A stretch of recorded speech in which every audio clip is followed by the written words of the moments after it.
lu defu waxu luy ay di njàmbat liy wax te waxu muy nganuk Ousmane Sonko niki àllarba bi ñu weesu fële ca Touba demoon nemmeeku ji waaye ziar kile di Serigne Mountakha Bassirou Mbacké xalif général des Mourides bari lool ay jàngat ci kaddu yi xalif bi yëkkati jëmale ko ci askanu Sénégal jaarale ko ci jëmm jile di Ousmane Sonko mu mel ne boo d'accordé ne kaddu xalif bi yi mu yëkkati jëmale ko ci Ousmane Sonko conseil la xamal na ca wet ga am na ñoo lañu ko jàppe moo di humiliation ci kadduy sëriñ bi mu ngi naan ko Ousmane Sonko na nga xam ne ku fexe ba benn bakkan rot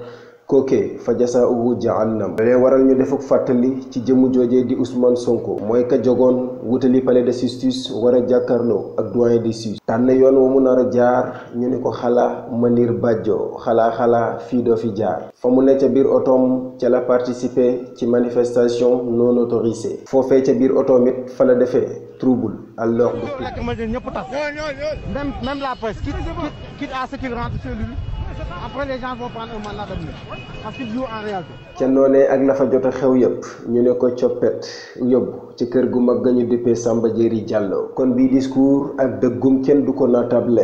ndax yaxu alquran sax feeñ na ci waaye bii discours ndax dañu ko tàbbal ci bépp nopp boo xam ne boroom am na wàll ci mbir yi fi xew amit beneen seetlu muy jotaay bu ni mel ci diggante Ousmane Sonko ak Serigne Mountakha Bassirou Mbacké bu dee am na ci àllarba ji it léewtoo bi yàggoon na lool kàdduy kilifa yii si nemmeeku Ousmane Sonko bi premier épisode lañu koy jàppe deuxième épisode bi ak président Sall borom xel yaa ngi koy xaar mu mel ni kili di Ousmane Sonko ak bépp leader bu nekk ci opposition bi li ngeen am ci temps ci carburant da leen ko passé ak population bi saa bu ñu leen wóoloo ba teg leen ci boppu réew mi ci ngeen di doog a doon doomu sëriñ sépp